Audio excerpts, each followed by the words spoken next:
Esa frase cayó como una bomba entre el sonido de copas chocando y el jazz suave en Langston's Bistro.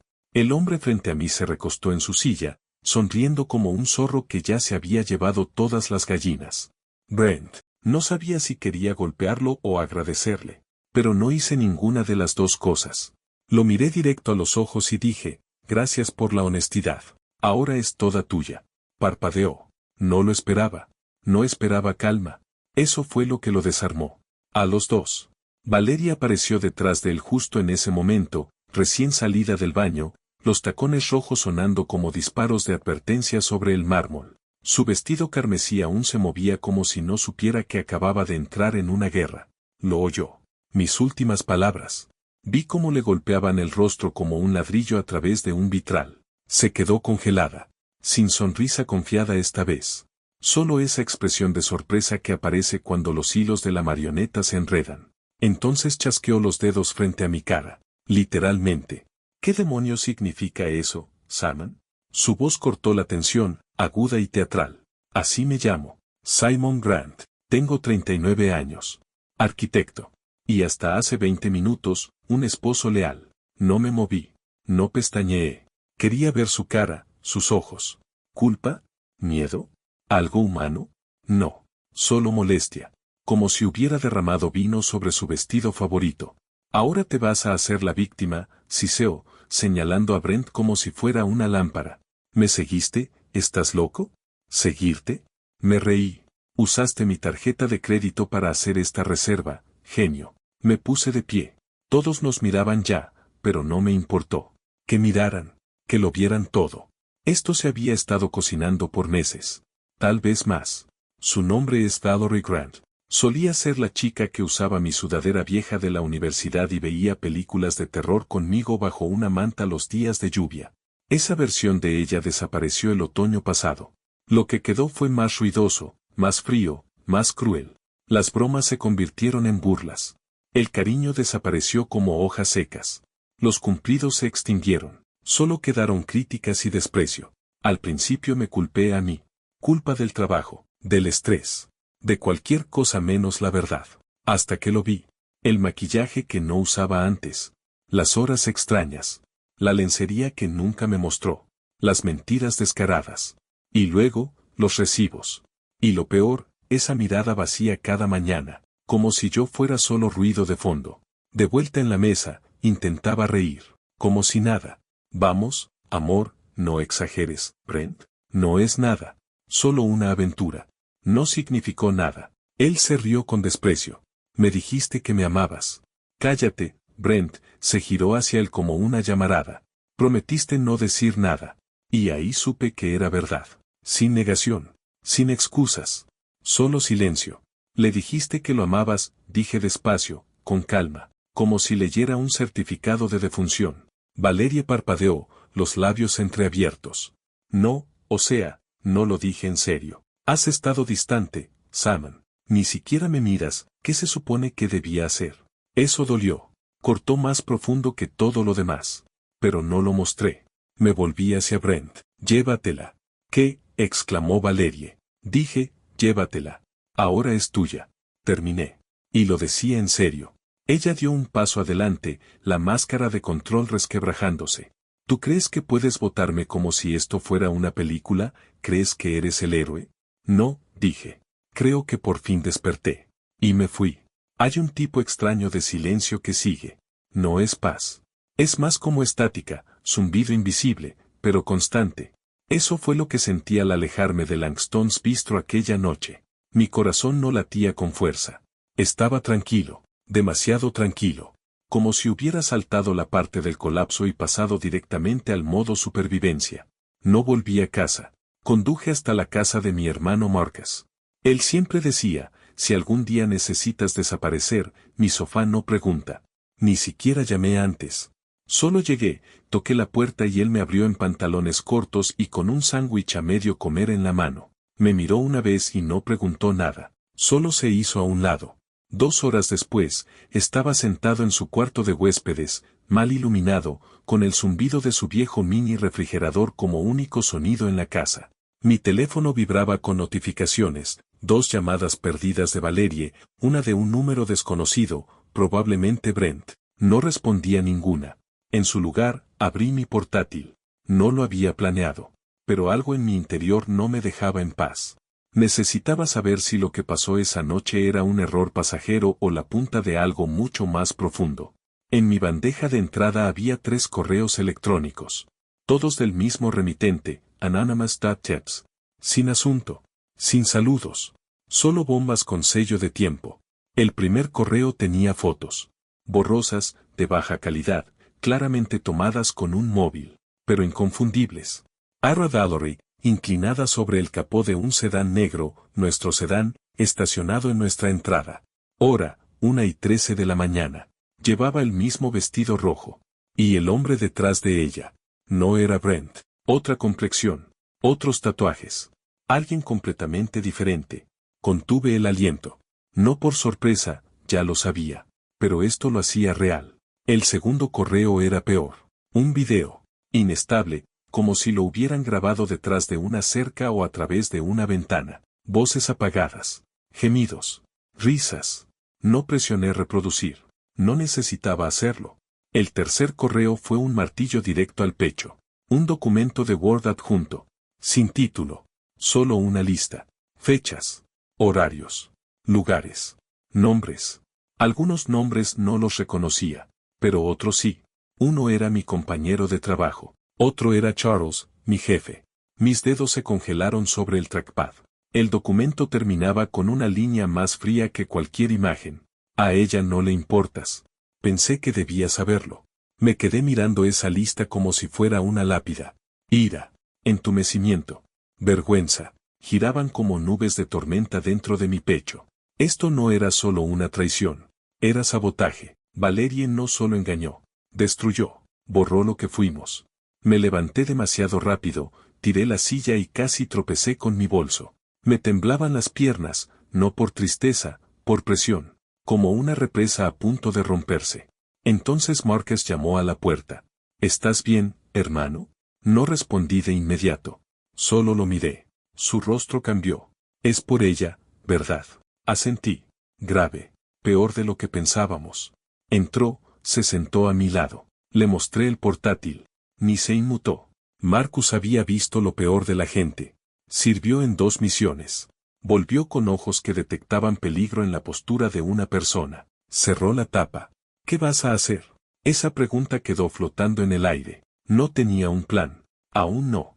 Pero tenía decisión. No lo sé, dije. Pero esto no ha terminado. A la mañana siguiente, me desperté antes de que saliera el sol. No importaba que no hubiera dormido. Mi mente seguía girando con las imágenes de esos correos. La lista. El video. Los nombres. Especialmente los nombres. Valerie no solo había sido infiel. Había tejido una red tan amplia que tocaba casi cada rincón de mi vida, mi matrimonio, mi trabajo, mi estabilidad mental. Necesitaba ayuda. De verdad. Así que llamé a Charles Dorn, un abogado que me había recomendado un amigo hacía meses durante su divorcio. Su oficina estaba en un edificio de ladrillo en el centro, entre una panadería y un taller de relojería. Tranquilo. Discreto. Justo lo que necesitaba. Escuchó sin interrumpirme mientras le contaba todo, los correos, las fotos, la lista, las mentiras. Le entregué un pendrive. Cuando terminé, se recostó en su silla con las manos juntas bajo el mentón. Bueno, dijo con calma, no eres el primer hombre que entra con pruebas. Pero esto es contundente. ¿Crees que tengo una posibilidad? Pregunté. Charles sonrió con sequedad. No tienes una posibilidad. Tienes un mazo. Presentamos la demanda de divorcio esa misma tarde. Causa, múltiples actos de adulterio documentados. También solicitamos la suspensión temporal de cualquier manutención conyugal hasta la audiencia completa. No iba a permitir que ella se llevara la mitad de mis ingresos mientras jugaba a la casita con extraños. Esa noche, no supe nada de ella. Ni una llamada. Ni un mensaje. Pero 2 días después, mi teléfono se encendió. Valerie Grant. No respondí. Dejó un mensaje de voz. Su tono era distinto, frío, calculado. Como si estuviéramos negociando un contrato. Simon, vi los papeles. Muy maduro de tu parte. Pudiste hablar conmigo antes de meter abogados. Estaré en la audiencia. No creas que vas a salir ganando. Clic. Esa era su forma de comunicarse, control disfrazado de calma. El día de la primera audiencia llegó rápido. No esperaba que se presentara. Pensé que enviaría a su abogada. O que la pospondría. O que se escondería. Pero no. Entró 10 minutos tarde, vestida como para un desfile de modas, vestido negro, tacones altos, gafas enormes. Ni rastro de vergüenza. Sin Brent, sin té, sin apoyo. Solo ella y un aire de falsa elegancia. Se sentó frente a mí y me saludó con la mano. Me saludó. Charles levantó una ceja. ¿Cree que esto es un espectáculo? Siempre fue buena actriz, le dije. La jueza nos llamó al frente. Una mujer de unos 60 años, pelo gris, ojos afilados, de esas a las que no se les miente. Charles habló por mí. Sereno, claro, profesional. Valerie trajo a su propia abogada, Clara James, todas sonrisas y tacones, del tipo que vende lástima como si fuera perfume. Intentaron su enfoque, que yo había estado distante, emocionalmente ausente, que Valerie se sintió abandonada e incomprendida, y que sus acciones fueron un grito de ayuda, no una traición. Casi me reí, pero no lo hice. En cambio, entregué a la jueza otro pendrive, etiquetado, con fechas, filtrado. Las fotos, la lista, capturas de pantalla, el correo anónimo. Charles intervino. Su señoría, estos archivos muestran actos claros y repetidos de infidelidad, incluso con personas cercanas al demandante. Clara objetó, dijo que los archivos eran inverificables. La jueza se inclinó hacia adelante. Señora Grant, ¿niega usted que estas sean fotografías y comunicaciones suyas con múltiples personas durante su matrimonio? Valerie no respondió. La jueza repitió la pregunta. Finalmente, Valerie levantó la vista y murmuró. No veo cómo eso sea relevante para la división de bienes. Y ahí supe, sin ninguna duda, que no sentía culpa, ni remordimiento, solo miedo a las consecuencias. La pluma de la jueza rozó el papel con lentitud. Procederemos con la petición. La manutención queda suspendida temporalmente a la espera del análisis final. Se ordena entrega completa de pruebas. Después, me puse de pie para irme. Al pasar junto a ella, me tomó del brazo. ¿De verdad crees que humillarme va a arreglar algo? Susurró, con veneno en cada sílaba. La miré directo a los ojos. No, pero verte perderlo todo, tal vez sí. Y entonces me fui. 3 días después de la audiencia, conduje de vuelta a la casa. Técnicamente, aún era mía. Valerie nunca pagó un centavo de la hipoteca, aunque solía decir cosas como yo aporto de otras maneras. Sí. Ahora podía imaginarme muy bien cuáles eran esas otras maneras. No fui a discutir.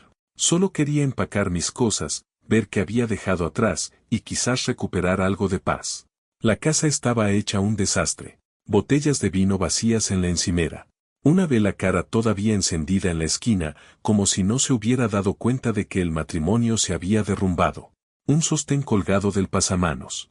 Y su aroma, ese floral caro, pegado a las paredes como una mala decisión. Se había llevado el televisor bueno, la cubertería, algunos de mis vinilos.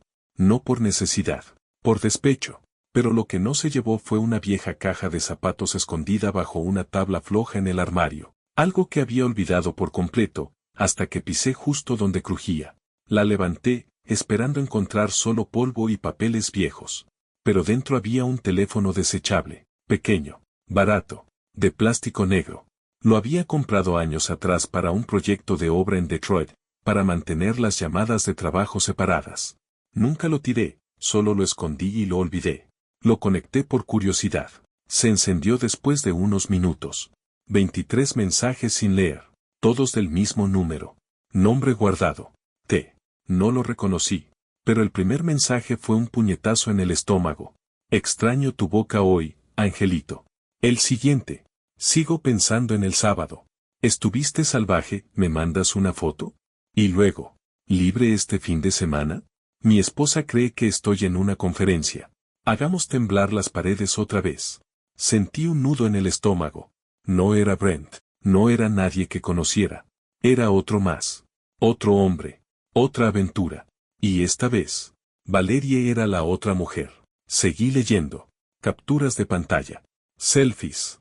Notas de voz donde ella gemía su nombre, no el de Brent, ni de nadie conocido. Un nuevo jugador en este juego repetido. Un mensaje sobresalía más que los demás. Salmon sospecha. Creo que provocaré una pelea y me iré a casa de mi prima el fin de semana. Eso nos da 3 noches. Trae el buen vino. Quise lanzar el teléfono contra la pared, romperlo, pero no lo hice. En lugar de eso, tomé capturas de pantalla. Envié cada una a mi correo. Ya no era solo traición. Era munición. Era poder. Pero más que nada, necesitaba saber quién era T. Así que llamé a Marcus.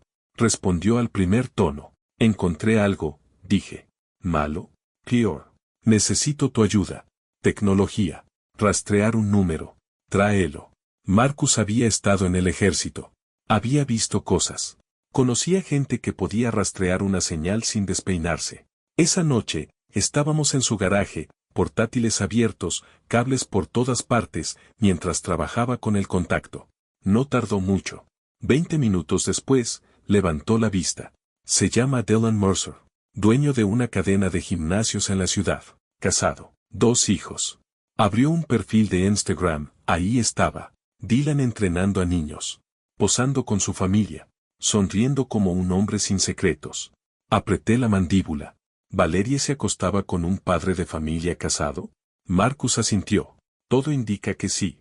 No dije nada durante un buen rato. Solo miré la sonrisa de Dylan en la pantalla. Un hombre que parecía capaz de todo por proteger su imagen. Y yo tenía la evidencia para destruirla. A la mañana siguiente, le mandé un mensaje desde un número nuevo. Directo. Sin amenazas. Sé lo tuyo con Valerie Grant. Necesitamos hablar, discreto, antes de que tu esposa lo descubra por las malas. Nada. Durante horas, silencio. Y finalmente, una palabra. ¿Dónde? Quedamos en encontrarnos la noche siguiente. Terreno neutral. Un estacionamiento abandonado al sur de la ciudad, el tipo de lugar donde se hacen tratos o se entierran rencores. Dylan llegó 10 minutos tarde, conduciendo un Range Rover negro brillante. Caro. Predecible. Salió del coche como si entrara a una junta directiva. Cabello engominado. Anillo dorado aún en el dedo. Tranquilo. Seguro. Y por un momento me pregunté si este tipo sentía algo de culpa o si engañar era solo otra tarea en su agenda semanal. ¿Salmon Grant? Preguntó, como si no lo supiera. Asentí. Y entonces, sin dudar, lo dijo. Tu esposa es algo fuera de serie. Nos vimos docenas de veces. Me mostró lados de ella que tú jamás conocerás. Las palabras. Las mismas palabras que Brent me había dicho aquella noche en Langston's Bistro. Pero no fue Brent, fue Dylan. Todo este tiempo. No me inmuté. No esta vez. Lo miré, firme como piedra, y dije. Gracias por la sinceridad. Ya es toda tuya. Pero Dylan no sonrió. No esta vez. Su expresión cambió, una grieta de incomodidad, tal vez incluso vergüenza. Y entonces. Tacones. Tic, tic, tic sobre el concreto. Tacones rojos. Valeria emergió de la escalera tras él, con el mismo vestido rojo de aquella noche en el restaurante, como un disfraz que se negaba a quitarse. No debía estar aquí. Definitivamente no me esperaba. Y mucho menos esperaba que Dylan estuviera aquí conmigo. Sus ojos se abrieron como platos. De él a mí. Luego de nuevo a él. Su mente tartamudeando como un disco rayado. Abrió la boca, pero no salió nada. Yo hablé primero.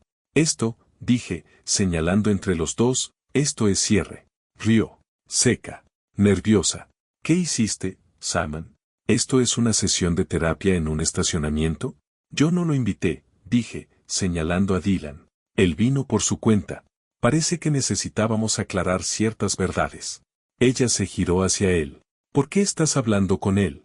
Te dije que te mantuvieras al margen. La mandíbula de Dylan se endureció. Me dijiste que estabas en proceso de divorcio. Lo estoy. Soltó, demasiado rápido. Él sacó su teléfono, tocó la pantalla y se la mostró. También me dijiste que era el único. Ella se congeló. Se le fue el color del rostro. Lo que sea que él tenía en esa pantalla, fotos, mensajes, grabaciones, destruyó su máscara al instante. No fue así, balbuceó. Dylan dio un paso más cerca. Jugaste conmigo. Mentiste. Dijiste que no estabas con nadie más. Ella intentó recuperarse, girándose hacia mí. Tú no puedes juzgarme, Salmon. Me ignoraste por meses. Te enterraste en el trabajo, me trataste como una compañera de cuarto. ¿Qué esperabas? Avancé un paso, con voz baja. Brent fue el calentamiento. Dylan fue el plato principal. ¿Y los demás? ¿Mi compañero de trabajo? ¿El conductor de Uber? ¿Mi jefe? ¿Solo postre? Ella explotó. ¿Tú crees que eres mejor que yo? No lo eres. Tú me dejaste sola. Dylan levantó la mano. Ya basta. Y entonces, otra voz retumbó por el estacionamiento. Femenina, fría. Tiene razón. A los dos les encantó. Nos giramos. Una mujer salió de las sombras. Rubia, baja, mirada afilada como cuchillas. Hannah Mercer. La esposa de Dylan. Valerie jadeó. Rachel. Es Hannah, dijo la mujer, levantando el teléfono, la cámara aún grabando. Lo seguí, dijo, sin emoción. Vi sus mensajes. Vi tu nombre, tu cara. Valerie retrocedió, sacudiendo la cabeza. Hannah, por favor, no. Paf. El sonido del bofetón retumbó como un trueno. Valerie tambaleó, llevándose la mano a la mejilla. Aléjate de mi familia, siseó Hannah. No eres solo una infiel. Eres un parásito. Valerie, con los ojos muy abiertos, intentó defenderse, todavía desafiante. ¿Crees que yo lo busqué? Tu marido perfecto me perseguía. Cállate, dije, interponiéndome. Ya hiciste suficiente. Hannah me miró, con la mirada aún ardiente. Voy a presentar cargos. Asentí. Bien, testificaré. Dylan se quedó inmóvil, destrozado. Hannah ni siquiera lo miró al regresar a su coche. Valerie, finalmente, empezó a derrumbarse. Saman, por favor, no dejes que esto empeore. La miré a los ojos. Tú ya no hablas. Tú solo mientes. Y me fui. Esa noche no dormí. Cada vez que cerraba los ojos, veía el rostro de Valerie, primero altivo, luego desesperado, y finalmente, acorralado. Esa mirada, la que tenía en el estacionamiento cuando Hannah la abofeteó, no se me iba de la cabeza. No era remordimiento. No era culpa. Era miedo. No por lo que había hecho, sino porque por fin había perdido el control. Y eso me dio una idea. Abrí mi portátil. Dentro del correo anónimo, el que contenía la lista de nombres, había un enlace de Dropbox que no había revisado con atención. Tal vez no estaba listo para verlo. Pero ahora hice clic. Había cientos de archivos. Capturas de pantalla. Audios. Videos. Todos etiquetados por nombre, fecha o lugar. Una carpeta me llamó la atención. Hotel Kingswell, habitación 419. Ni siquiera abrí el video. No hacía falta. El título decía suficiente. En su lugar, descargué todo. Y le escribí a alguien con quien no hablaba desde la universidad, Alex Romero. Él y yo fuimos compañeros. Hoy dirige un canal de YouTube gigantesco, No Filter Files.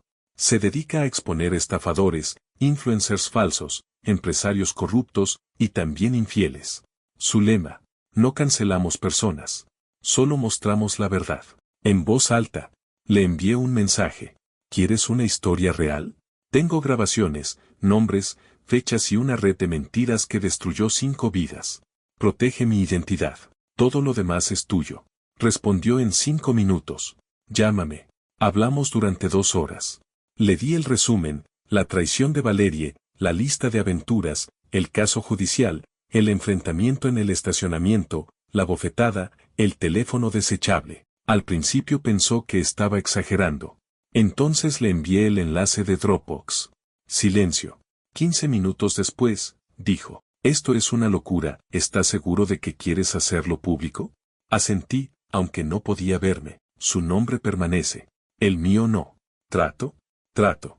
Programamos el estreno para el siguiente viernes.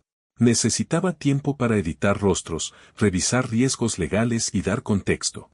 Pero me prometió: esto va a explotar. Y eso me dio una ventaja. Porque Valeria aún creía que podía ganar. Ya había presentado una contrademanda, exigiendo pensión alimenticia. $5,000 al mes. Alegaba que yo la había abandonado emocionalmente. Que había arruinado su reputación. Charles casi escupe el café al leer los documentos. Cree que puede quemar tu vida y luego cobrarte por las cenizas, dijo. Cree que es invencible, le respondí. Sonrió con malicia. Vamos a romper esa fantasía. Presentamos una nueva moción, no solo para negar la pensión, sino para incluir las nuevas pruebas, el teléfono desechable, la lista, todo. También solicitamos una orden de restricción y una cláusula que le prohibiera el acceso a cualquier propiedad mía. Se la notificaron 2 días después. ¿Y qué hizo? Apareció frente a mi oficina, gritando, llorando, desbordada como un huracán frente a un edificio lleno de cámaras y ventanas de vidrio. No bajé, pero mi asistente grabó todo desde el 3er piso. Ella gritaba sobre traición, sobre cómo yo le arruiné la vida, cómo la utilicé. Afirmaba que todo era una trampa, que yo era el verdadero manipulador. Seguridad la escoltó fuera del lugar. Esa misma noche, Alex subió el video. Título: La mujer que jugó con 5 hombres y fue captada en cámara. Comenzaba con Valeria en una habitación de hotel, riendo y sirviendo vino. Terminaba con su voz diciendo: ¿Mi esposo? Es demasiado tonto para descubrirlo. El video explotó. Comentarios, compartidos, reacciones, memes. A la mañana siguiente, el Instagram de Valeria era privado. Luego desapareció. La esposa de Dylan, Hannah, subió un TikTok confirmando la historia. Alcanzó 4 millones de vistas en una noche. Valeria no solo fue expuesta, fue aniquilada. Y yo, no celebré, no sonreí, solo exhalé, por primera vez en semanas. Pero sabía algo con certeza. Esto aún no había terminado. Justo cuando creí que todo había terminado, volvió. No en silencio, no con remordimiento, sino con los colmillos listos. Todo comenzó con una carta, no un mensaje, no un correo electrónico, un sobre rosa, doblado, con mi nombre escrito en su cursiva elegante. Mi asistente lo dejó sobre mi escritorio con una media sonrisa. Sabía que sería un drama. Dentro, una hoja escrita a mano. Si crees que tu pequeño espectáculo en YouTube fue inteligente, piénsalo mejor. Olvidas que yo también sé cosas sobre tus negocios, tus finanzas, tus socios. Sigue presionando, Saman, y te vas a arrepentir. ¿Quieres destruirme? Yo haré que no puedas reconstruirte jamás. Firmado con un beso de lápiz labial. No era desesperación. Era una amenaza. Chantaje disfrazado de perfume. Llevé la carta a Charles al día siguiente. La leyó 2 veces. Luego me miró, tranquilo, pero con esa mirada de abogado que huele sangre. ¿Está amenazando con revelar información confidencial? Sabe del acuerdo con Strathmore. Si dice algo, puedo perder el contrato. Asintió despacio. Entonces acaba de darnos justo lo que necesitábamos. Porque una vez que lo hizo hostil, teníamos base legal para mucho más que un divorcio. Presentamos una solicitud de emergencia para una orden de restricción, alegando acoso e intimidación. También añadimos una cláusula de difamación y una petición para impedirle hablar de cualquier tema comercial privado. Pero Valerie no terminó ahí. Esa misma noche, llamó mi mamá. Llorando. Dijo que Valeria apareció en su casa, llorando, temblando, hablando sin parar sobre cómo yo la usé, cómo la tendí una trampa, cómo arruiné todo porque ella no podía darme un hijo. Se me revolvió el estómago. Valerie nunca quiso hijos. Lo habíamos decidido juntos, hace años. Fue una de las pocas decisiones que tomamos en armonía. ¿Y ahora tiraba esa mentira frente a mi madre? Fui de inmediato a su casa. Cuando llegué, Valerie ya se había ido. Pero su perfume aún flotaba en el columpio del porche. Mi mamá me esperaba en la cocina, ojos rojos pero firmes. Me miró. No le creí, dijo. Pero lloraba, Saman. Dijo que tú lo armaste todo para destruirla. Está actuando, respondí. Es buena en eso. Pero todo es un show. Mi madre asintió. Lo sé. Pero tienes que terminar esto. Está perdiendo el control. Tenía razón. Ya no era cuestión emocional. Era una guerra. Al día siguiente, llamé de nuevo a Alex Romero. ¿Podemos hacer una segunda parte? Respondió en segundos. Vamos a hacerlo más grande. Esta vez no serían grabaciones anónimas. Esta vez sería una entrevista. Rostro cubierto. Voz distorsionada. Pero mi historia, contada por mí. Grabamos ese fin de semana. Un estudio oscuro, 2 sillas, una cámara. Hablé por casi 3 horas. Conté todo, los correos, el teléfono desechable, la lista de nombres, las audiencias, las amenazas, la visita a mi madre. Alex no me interrumpió. Al terminar, me estrechó la mano. Esto va a abrir muchos ojos. El video se tituló Las secuelas, Lo que hizo después te dejará sin palabras. Se estrenó un domingo por la noche. El lunes por la mañana, tenía más de 3 millones de vistas. La gente estaba horrorizada. Incluso los que dudaron del primer video ahora estaban completamente de mi lado. Los mensajes no paraban, de hombres, mujeres, jóvenes, todos diciendo lo mismo. Gracias por decir la verdad. Valerie desapareció de internet, sin redes, sin declaraciones. Solo silencio. Hasta la siguiente audiencia. Llegó vestida de negro, sin maquillaje, moño apretado, gafas oscuras. Interpretando el papel de viuda en un matrimonio que ella misma quemó. Su abogada cambió de estrategia. Trauma emocional. Dijo que Valerie había sido víctima de acoso en línea, que había sido humillada públicamente y que el tribunal debía considerar su salud mental al dividir los bienes. La jueza escuchó. Luego levantó la carta que Valerie me había enviado. La leyó en voz alta. Sigue presionando, Salman, y te vas a arrepentir. Entonces miró directamente a Valerie. Señora Grant, ¿usted escribió esto? Silencio. De nuevo. ¿Sí o no? Finalmente, Valerie susurró. Sí. Eso fue todo. Orden de restricción, concedida. Pensión alimenticia, denegada. Demanda por difamación, rechazada. El divorcio final se firmó ese mismo día. Cuando me levanté para irme, ella no me miró. Pero yo sí la miré a ella. Y por primera vez desde que comenzó esta pesadilla. No sentí nada. Casi 3 semanas después de la última audiencia, me paré frente al espejo del baño y apenas reconocí al hombre que me miraba. No por las canas, aunque había algunas más ahora. Ni por las ojeras profundas que el estrés había cincelado con paciencia. Sino porque, por primera vez en años, me veía libre. No había nadie fingiendo en la cama detrás de mí. Nadie con el teléfono escondido bajo la almohada. No había besos falsos por la mañana, ni silencios llenos de secretos. Solo yo, de pie, respirando, y vivo. No volví a ver a Valerie, ni en persona, ni en línea. Según Marcus, se mudó a otro estado. Rumores decían que estaba solicitando empleos bajo otro nombre. Nadie de su familia me contactó. Ni una disculpa, ni una explicación. Mejor, porque si algún día vuelve a llamar, ni siquiera contestaría. Por fin crucé la línea que separa la rabia de la paz. Pero no te equivoques. No fue rápido, no fue fácil, y mucho menos limpio. Las primeras noches después de la audiencia aún pesaban. Me quedaba despierto mirando el techo, reviviendo cada conversación, cada señal que ignoré, cada mentira que me tragué solo para no destruir la ilusión. Estaba enojado con ella, sí, pero más conmigo, por darle tantas oportunidades. Por elegir la esperanza en lugar de la evidencia.